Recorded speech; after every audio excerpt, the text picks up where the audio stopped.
So you came back to South Africa, and obviously every career comes to an end. What made you decide to finally hang up your boots?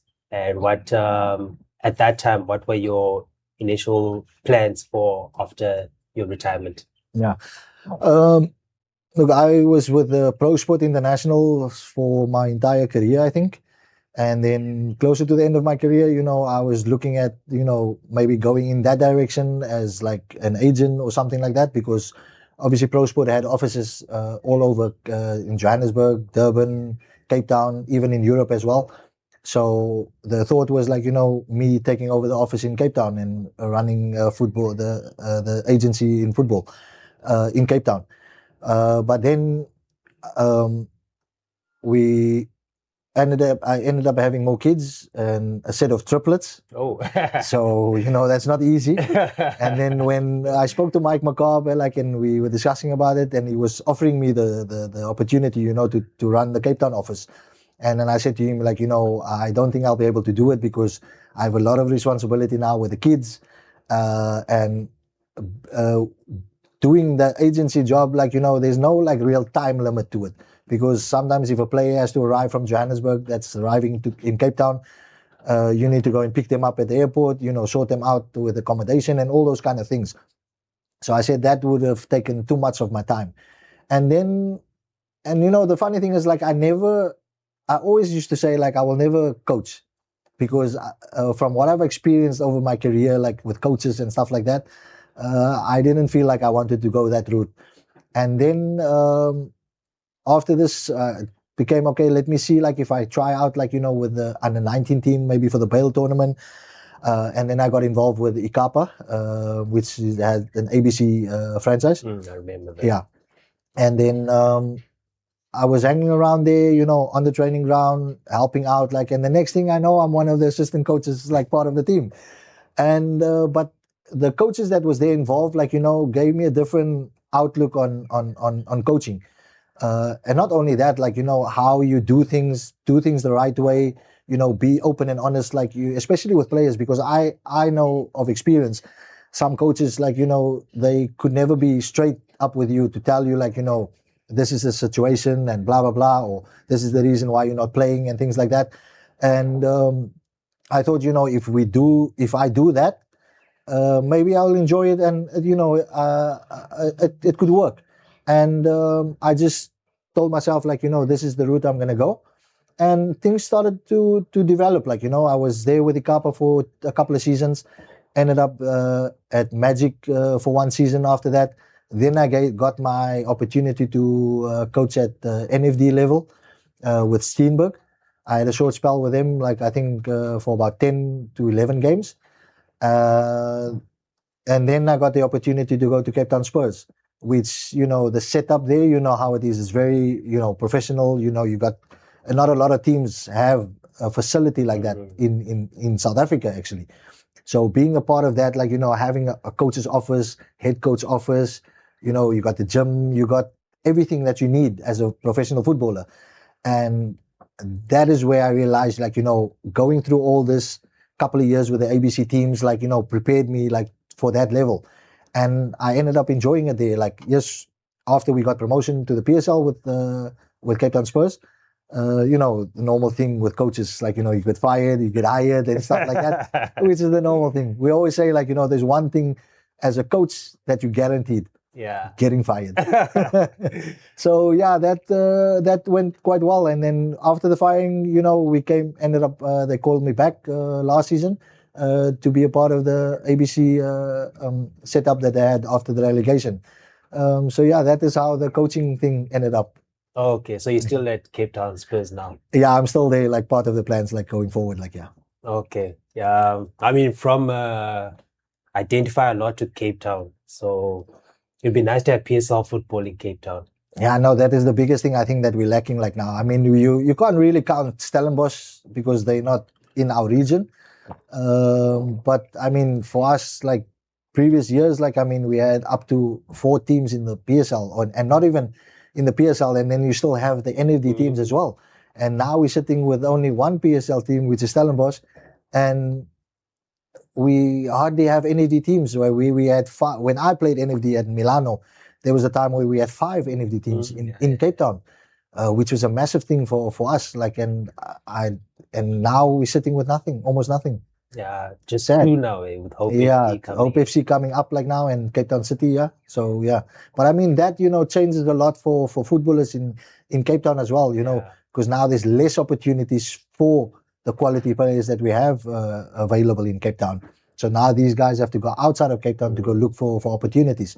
And I think that is something that we obviously need to fix, to try and get back to where we were before and create more opportunities for our people. And that will just give them another stepping stone, like hopefully with a lot of more players going to Europe. Yeah. Yeah, I mean, as a result, we have a Bafana Bafana team, even in the under 20s. I saw the under 20 squad, there's little Cape Town representation. Yeah.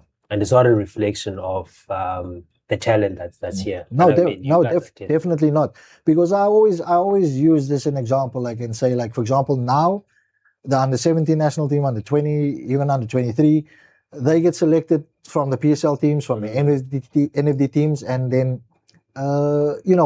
so it's not like it used to be before, where there was a kind of process that you go through. Like, if I look at the way I became a professional footballer, was through schools football. You played you represented your school, and then you get selected for Western Province, and then you go and play in this interprovincial tournament, and from that tournament the national team gets selected from there, because now you got a big variety of pool. You got 9 provinces, and the selectors select the national teams according to that. But now, because we have so little teams in Cape Town, and these interprovincial tournaments is not at the level where it used to be, now these players just get selected from all the PSL and NFD teams. So now your pool of selection is quite small. Yeah. Where if you have these interprovincial tournaments, now you got a bigger variety of players that you can select from, and these talent, like, now that gets overlooked, gets seen there. So that is why, like you said, it doesn't put a reflection on Cape Town talent. It's just because of the structure, how it used to be, and compared to how it is now. Yeah, because I mean, even if I think about it now, most of those guys, South Africans that play Champions League, are like Cape Town players. I mean, that's another conversation. And then recently you launched the N5 Foundation 5-a-side soccer park. Is it a soccer park? Yeah, we call it N5 Arena. Yeah, N5 Arena. Yeah. So like we were just discussing like now, not only about Cape Town, but the talent that Mitchells Plain has produced over the years. I mean, if I mention a few names, like as Munib Josephs, Dominic Isaacs, Ashraf Hendricks, it's a lot of players that come out of Mitchells Plain that became professional footballers.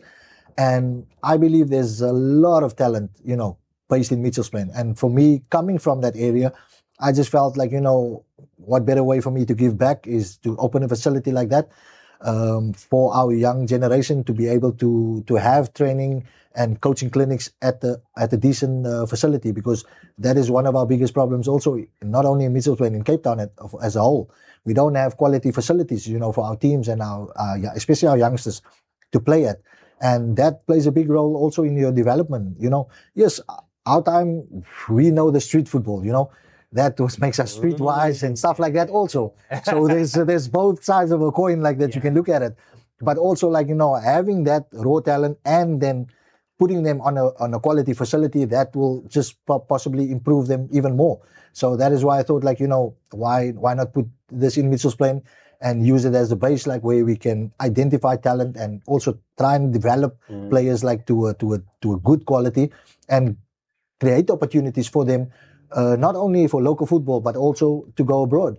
And that is where my 10-year spell in Europe comes into play, where the context that I still have there, we can arrange a team that we select from here, for example, like out of Mitchells Plain, and then do a tour and go to Greece, Cyprus, or Spain, and play in some maybe tournaments or friendly games, and give these kids, firstly, an opportunity to experience football in a different country, different culture, all those kind of things, and possibly be seen as well.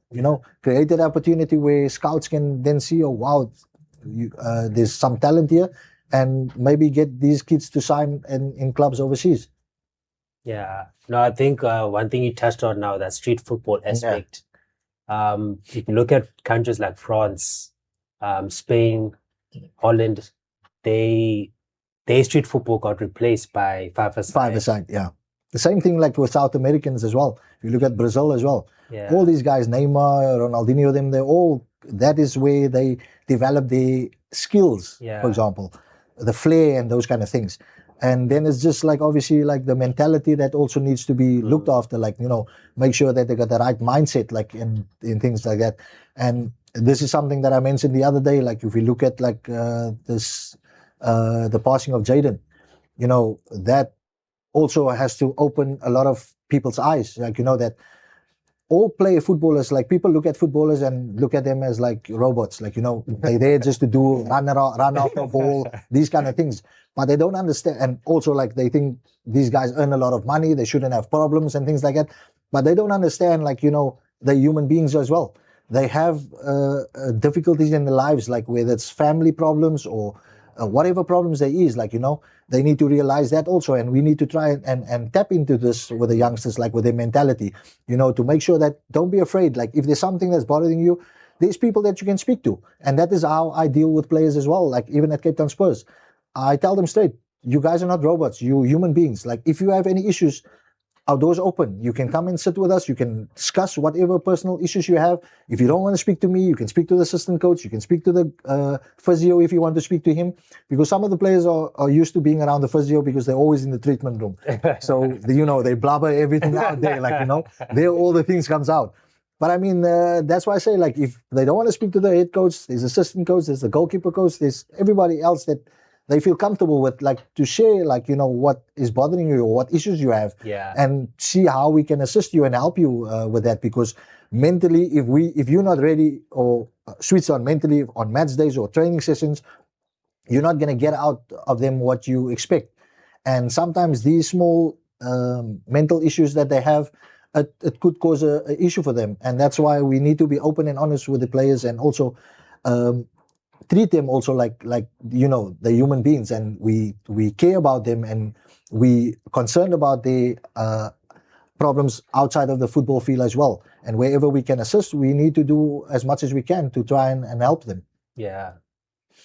No, I think it's good things can only come out of the project. Yeah.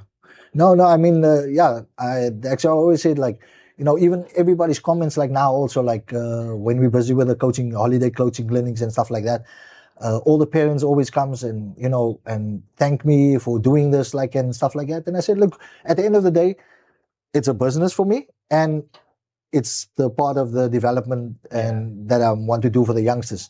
So it's a win-win kind of thing. Like, I'm surviving on that side, and also we're creating opportunities and a good future for the youngsters, for the next generation coming through. Yeah, and we need it. If I look at, if we go back to that Bafana Bafana's, we only scored 2 goals.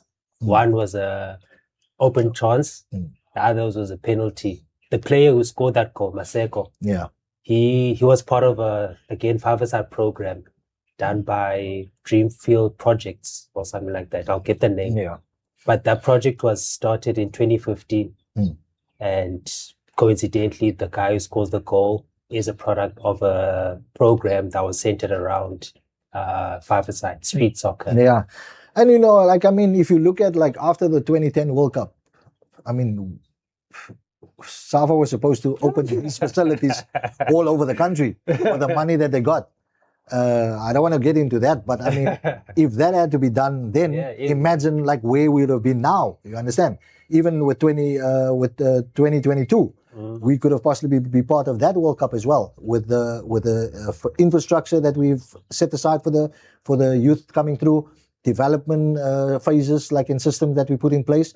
And that is where it all starts. Like, it starts from grassroots. Yeah. Once it's from there, it filters in and it goes up. Like, so now, that is why our focus needs to be on the next generation coming through, preparing them for the next 2 World Cups to come. So when we get to that time, we should be a team that's competing with the rest of the world. Yeah.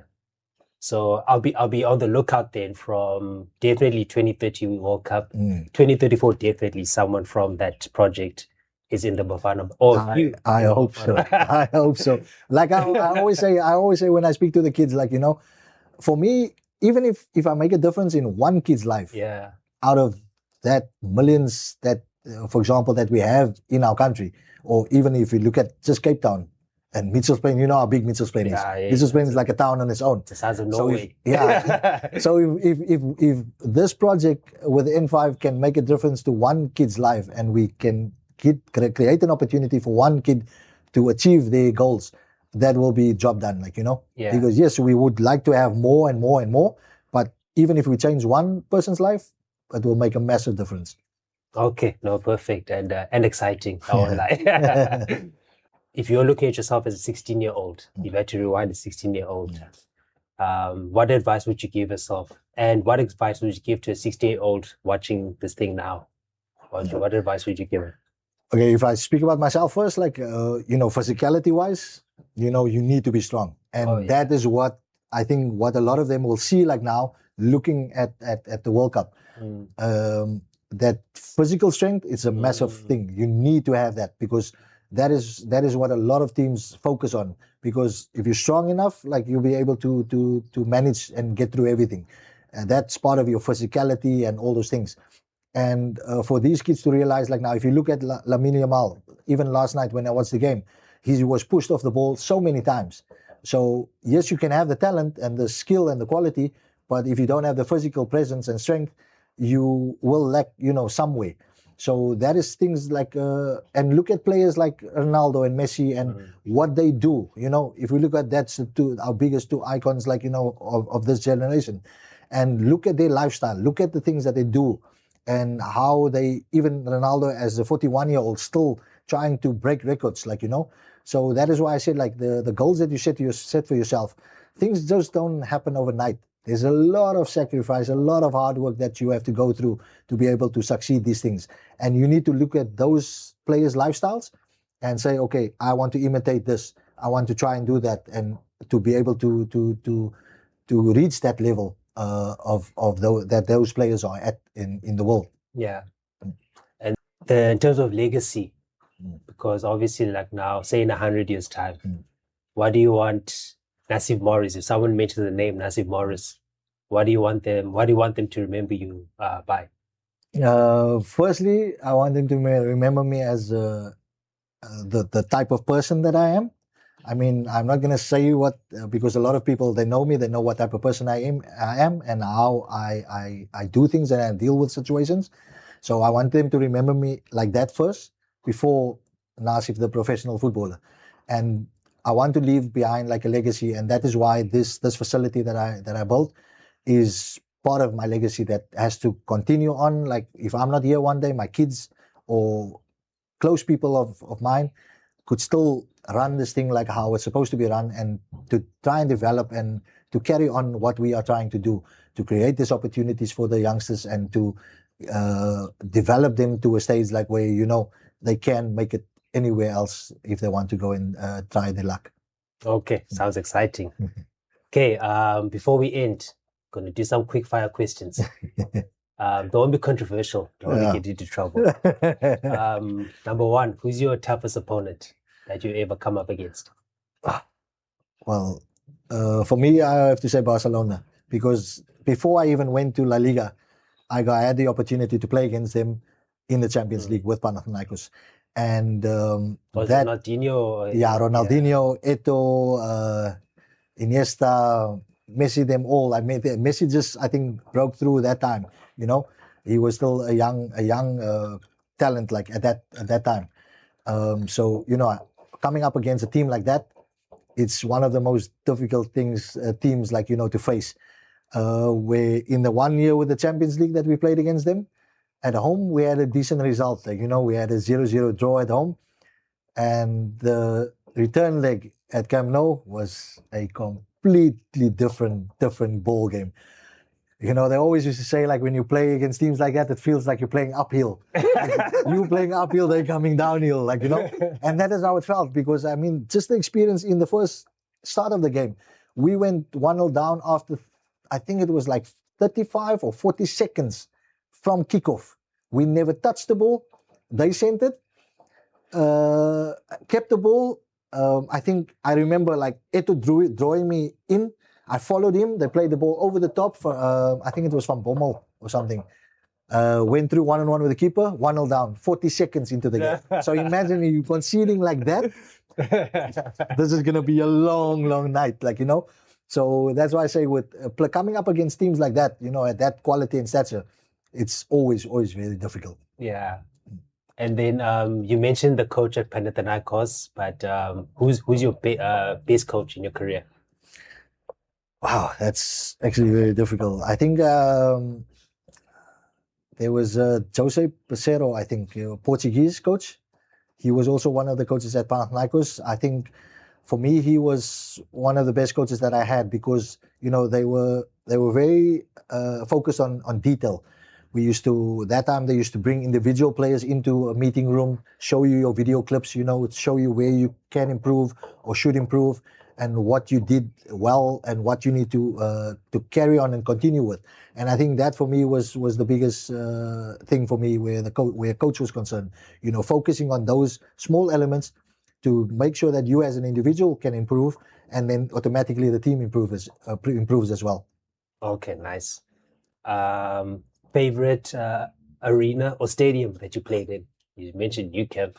No, not New Camp. Yeah, my favorite and the best stadium that I've ever played in, but obviously before the renovation, was Santiago Bernabeu.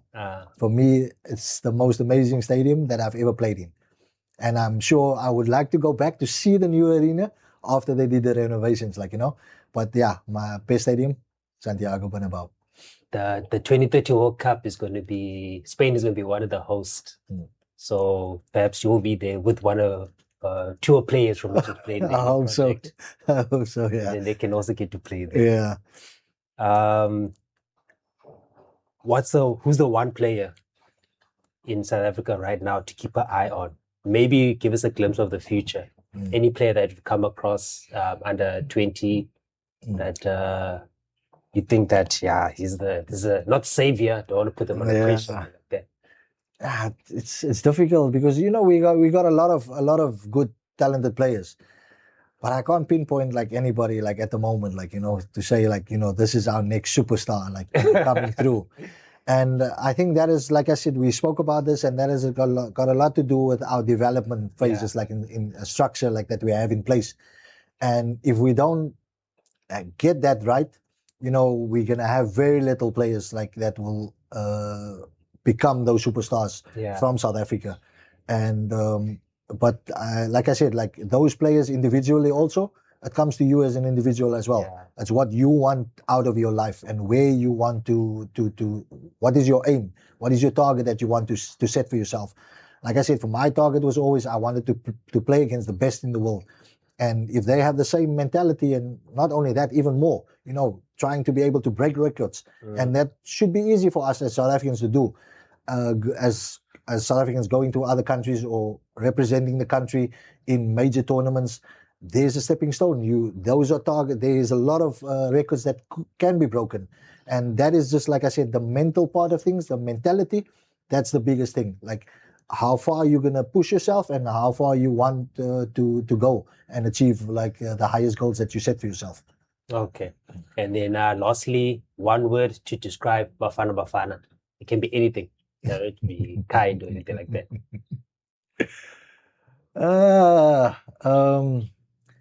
I think if I look back at my career, I think honesty, I would say, like, is one thing that, you know, that needs to be implemented, because, like I said, like the national teams players are selected for the national team according to their form, and, you know, how often they play, and the where they are in the game. If they're consistent, like game week in, week out. Those are the kind of things that like I think that coaches look at, for a player to be part of the national team. So you can't have players that is not playing regularly at the club, but every national team camp they're in the team and they're playing in the starting 11, and that is just unfair. I think it needs to be, like I said, honesty, and it needs to be fair. Yeah. Players that needs to be part of the national team, doesn't matter the color of their skin or their background or where they come from. That is how the structure is supposed to be working.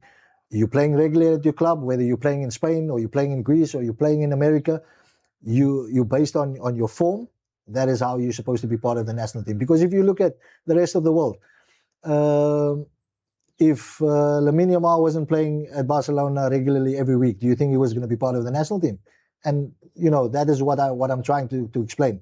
And in my era, there was that, where, I mean, like I just mentioned to you earlier, the one season in Spain, I almost broke a record by being the only infield player to play every single game, every minute of every single game for the season.